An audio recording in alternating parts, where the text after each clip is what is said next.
Okay, hello, another review, and this time we're going to look at the 1979 film Jaguar Lives, starring Joe Lewis, directed by Ernest Pintoff, and the tagline is "Now is the time for a new screen hero. Now is the time for Jaguar." Now this is the released by Arrow Video, which is quite cool. It's got the film in. Obviously, it's got the film. It's got a cool reversible cover, original poster, new artwork.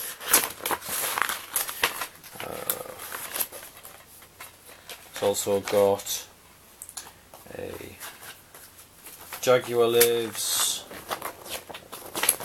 double-sided poster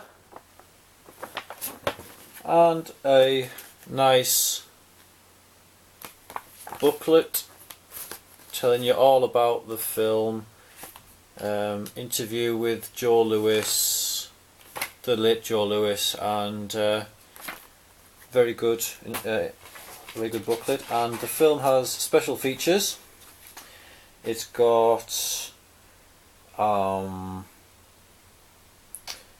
gallery featuring original promotional material, stills of Joe Lewis and Bruce Lee, the trailer, and the most important thing, it's got an interview with Joe Lewis, which is actually really good, really informative. Joe Lewis is always entertaining to watch in interviews, very outspoken guy. So anyway, let's continue with the review of Jaguar Lives. So, Joe Lewis, a name familiar to anyone who is interested in the American martial arts scene.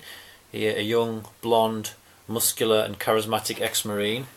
He was exactly what the burgeoning new sport of full contact karate needed back in the late 70s, at a time when it was starting to find its feet in the popular psyche of the Western world.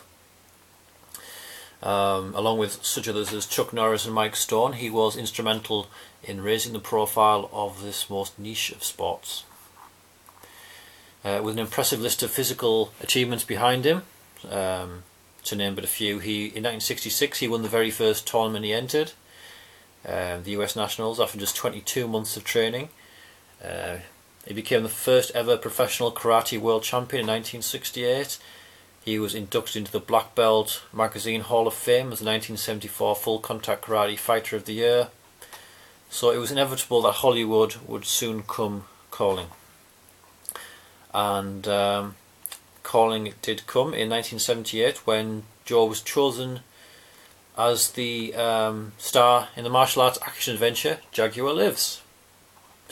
And whereas fighting rival Chuck Norris has had to struggle every step of his way to get into the world of movie making at the time, Joe Lewis, Chuck Norris, he went as far as to fund his own independent film, Good Guys Wear Black, but Joe Lewis was thrown right into the top, went straight into the top, star of a big budget extravaganza with a list of co-stars that would make any first time leading man pinch himself, to check it wasn't all a happy dream. Christopher Lee, the veteran English actor, Donald Pleasance, fresh from Halloween, Joseph Wiseman, who played Dr. No in the first ever James Bond film, Barbara Bach, Ringo Starr's wife, legendary film director John Huston has a part, Capuchin, who starred in many of the Pink Panther films, and Woody Strode, who was nominated for a Golden Globe for his performance as the gladiator Draba in Spartacus. So you have a handsome leading man, you've got a big budget production that takes our hero all around the world, got an Oscar winning director in Ernest Pintoff. He won the Oscar for an animated short in 1963. So an enviable list of co-stars. So what could possibly go wrong? Well, where to start? Released at a time following in the wake of Enter the Dragon, where it seemed that every martial arts film had to have some kind of espionage, James Bondy flavour to it, a tradition that would carry on well into the 80s. Jaguar Lives starts off intriguingly enough with our hero Jonathan Cross, aka Jaguar, all Hollywooded up and looking like a cross between James Dean and a young Jeff Bridges. And his friend, fellow agent Britt Barrett, aka Cougar, played by experienced Hollywood stuntman and weapons expert Anthony DeLongis, probably best remembered as the bounty hunter Blade in the 1987 Dolph Lundgren film Masters of the Universe. They're racing through Grand Valley, Colorado on a mission to defuse a bomb hidden at the top of a national monument. And after indulging in a spot of competitive road racing along the way, after all, there's nothing like a bit of light-hearted horseplay to lighten the stress of a potential catastrophe of global proportions. They arrive at the monument. "How long we got?" asks Jaguar. 2 minutes, replies his friend calmly, whilst inching skywards in the world's slowest elevator. Suddenly, everything goes to hell. A couple of bad guys appear, start shooting at the hapless pair, and while Brett continues upwards to defuse the bomb, Jaguar takes on the villains, but gets shot in the back. As he falls to the ground, the monument explodes in spectacular style. "Brett," mutters our hero, thinking his buddy is being reduced to atoms. Little does he realise that his friend Brett, it was his friend Brett who fired at him. So far, so intriguing. And as the credits roll and Enter the Dragon style music plays, we learn that Brett is missing, presumed dead, and that Jaguar is alive. Hence the title. But has left whatever secret organisation he was part of, and that the powers that be want him back to investigate the mysterious international drug trafficker Esteban and the killing of the king. And we can only wonder at the thrill ride the next 80 minutes will take us on. Quite simply, prepare for disappointment. After a promising start, it's another hour, yes, and another hour, before we can remove the glazed expression from our faces and enjoy a final 20 minutes that is, in all honesty, far too little, far, far, far too late. So, after the exciting intro, we see our hero Jaguar perched gingerly atop a rock in the back of beyond, practicing his karate whilst being watched by his sensei, Woody Strode, in a small but thankless role. When a helicopter lands nearby and out steps Agent Anna Thompson, Barbara Bach, who tells Jaguar that an international heroin cartel led by the mysterious Esteban is sweeping to power across the Middle East, threatening to unbalance world peace. Jaguar is initially disinterested. After all, who cares about world peace? Until Anna tells him that Esteban may have been responsible for his friend Brett's death. So naturally the opportunity to revenge works where the maintaining of world peace could not, and our hero takes the mission. And it is at this point that you should fast forward to the final 20 minutes, save yourself the biggest headache you'll ever get watching a film. Or you could watch it and marvel at how something as supposedly fun as watching a movie can feel like the most arduous chore you've ever undertaken in your life.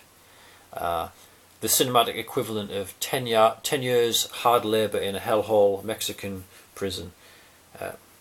Furrowing your brow in intense concentration as you are bombarded with more place names than you'd find in an atlas and more people's names than you'd find in a whole pile of phone books, and feel your eyes drift to somewhere more interesting, like a table or a wall, as you realise that this so-called action film has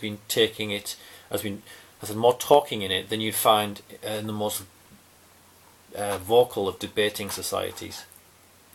So, you thought Good Guys Wear Black had too much dull chit-chat in it? Well, you've heard nothing yet. So, first it's off to El Habib, generic Middle Eastern town full of goats and men in fezzes, where our hero meets his contact Ben Ashir, played by Joseph Wiseman, who directs him to a prison where our hero rescues a guy called Kublintz, who knows the mysterious Esteban, but directs Jaguar to his contact Fleming, and mentions a General Villanova as well, but at this point you'll be too busy searching frantically in the cupboards for the paracetamol and wishing you'd done that PhD in world politics to really care. But before you can say, what the hell is going on here? We're back in New York for a brief but mind-exploding summary of the current world situation. More names of people and more names of places to further hurt your already tender brain. before it's off to Santa Fortuna to meet a comedy dictator played by a wooden Donald Pleasance, then Hong Kong where nothing happens, then Madrid where Jaguar tells a wheelchair-bound cripple, "You have to make a stand," without any sense of irony. The cripple is played by veteran actor and director John Huston. "I'm a cripple, emotionally and physically," he says, which is what I felt like after watching this film. So then Jaguar was off to Rome next, more blah blah blah blah blah, then Macau, then Tokyo, and finally, after an hour of boring conversing and pointless jet setting, something interesting happens. That is too little, too late. So, in Tokyo, Jaguar meets his old Vietnam War buddy Adam Kane, played by Christopher Lee, now a wealthy drug lord who pits our hero against his best Japanese hitmen. And what follows is the highlight of the film, as Joe Lewis shows off his speed, technique and mastery of weapons as he fights his attackers with feet, fists, katana, staff, sais. It's an exciting sequence that leaves you wondering why there couldn't have been more of this kind of thing and less international island hopping and wordy lengthy discourse. Finally, it's off to Belmont in Brazil, where Jaguar at last learns the identity of the mysterious Esteban, and a fight ensues. And strangely enough, night turns to day in the middle of the fight scene. But anyway, it's actually a damn good fight scene, but it's nowhere near enough to save the film. So, in summary then, the first 10 minutes are intriguing, the last 20 minutes are exciting and thoroughly entertaining. Unfortunately, the middle hour is one huge, boring, convoluted, wordy mess. The film is roughly 90 minutes long, but feels more like 4 hours. Well, maybe that's because of the constant rewinding you do to remind you of the various characters and plot points. The impressive roster of co-stars is completely wasted as they just pop up for about 10 minutes, engage in some dull banter, and then never seen again. And the constant travelling from one exotic location to the next is unnecessary and confusing. Sometimes it felt more like I was watching a 90-minute long travelogue than a movie. And just a huge expense. The A-list co-stars and exotic locales must surely of course add to the film. No, it in fact detracts from the film because every boring lengthy scene involving them is one less scene involving decent action and fight scenes. Now, don't get me wrong, I'm not barbarian. I do enjoy intelligent films sometimes. Unfortunately, I was led to believe that Jaguar Lives was an action film, and on that count, it fails in almost every regard. The only things saving the film are some decent acting from Christopher Lee and co, and the final 20 minutes where Joe Lewis finally shows his stuff. So yeah, Joe Lewis. As I said before, a name familiar to anyone even vaguely interested in the American martial arts scene. Who knows why his acting career never really took off. But having this as his debut couldn't have helped. Why take a fighter of his great skill and then insert him into a film which contains practically no fighting? It's pure insanity. For anyone wanting to see an entertaining martial arts movie, where Joe Lewis is given ample opportunity to demonstrate his fighting ability as well as his charisma and considerable acting ability, check out his follow-up film, Force 5. Which is cheesy as heck, it's violent, but above all that, unlike Jaguar Lives, it's actually a lot of fun. So, a few points picked up along the way. Number one, appropriately for a movie that owes more than a passing nod to the James Bond franchise, no less than 4 of Joe Lewis's co-stars in Jaguar Lives appeared in James Bond films. Prior to this, Joseph Wiseman played the title role as the first Bond villain Dr. No. Donald Pleasance played Bond's chief nemesis Ernst Blofeld in You Only Live Twice. Christopher Lee played a Bond villain in the eponymous Man with the Golden Gun. And Barbara Bach played the main Bond girl Major Anya Armasova in The Spy Who Loved Me. Fact 2. Gluttons for punishment who wish to see this movie should definitely check out this excellent DVD released by Arrow Video.